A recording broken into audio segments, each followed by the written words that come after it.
Houthi विद्रोही अब Syria में भी एक्टिव हो गए हैं। ये दावा इजरायल ने किया है। इजरायल के रक्षा मंत्री इजराइल काट्ज का कहना है कि हूती अब सीरिया में भी अपनी मौजूदगी बढ़ाने की कोशिश कर रहे हैं।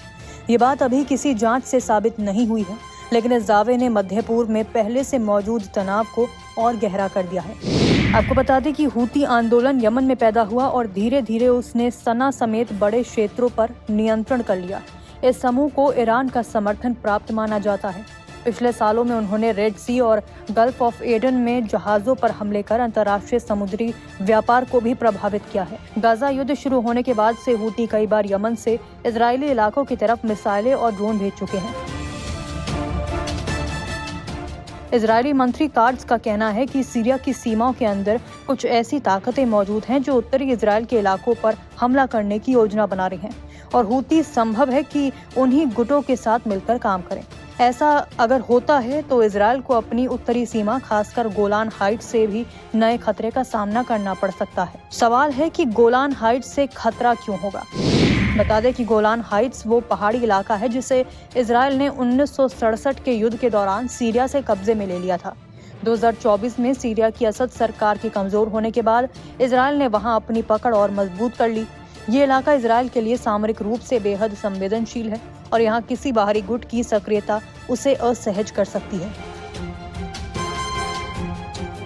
सीरिया में लंबे समय से गृह युद्ध और उथल-पुथल चली आ रही है। कई सशस्त्र समूह वहां पहले से मौजूद हैं।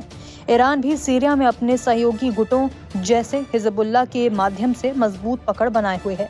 हूती भी ईरान समर्थित गुट माना जाता है, इसलिए अगर वो सीरिया पहुंचते हैं तो ये ईरान के प्रभाव को एक और सीमा पर विस्तार दे देगा। यही बात इजरायल की चिंता बढ़ा रही है कि उसके खिलाफ एक और मोर्चा खुल सकता है। वहीं इजरायल के रक्षा मंत्री ने एक और महत्वपूर्ण मुद्दा उठाया, जो कि है द्रूज समुदाय का। द्रूज लोग सीरिया, लेबनान, जॉर्डन और इजरायल में बसे हुए हैं और गोलान हाइट्स में इनकी अच्छी खासी आबादी रहती है। सीरिया की बढ़ती अस्थिरता से इनकी सुरक्षा और भविष्य को लेकर भी सवाल खड़े हो गए हैं।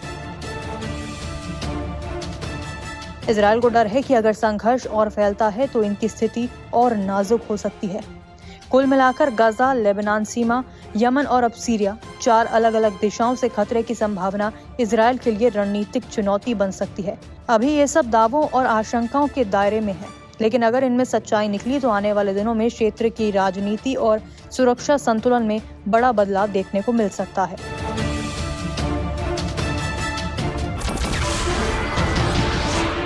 नमस्कार, मैं हूं मानक गुप्ता। अगर आपको हमारा ये वीडियो पसंद आया हो तो इसे लाइक और शेयर जरूर करें और हाँ, हमें सब्सक्राइब और फॉलो करना ना भूलें ताकि आप देश और दुनिया की कोई खबर मिस ना करें। तो जुड़े रहिए हमारे साथ और देखते रहिए न्यूज़ 24।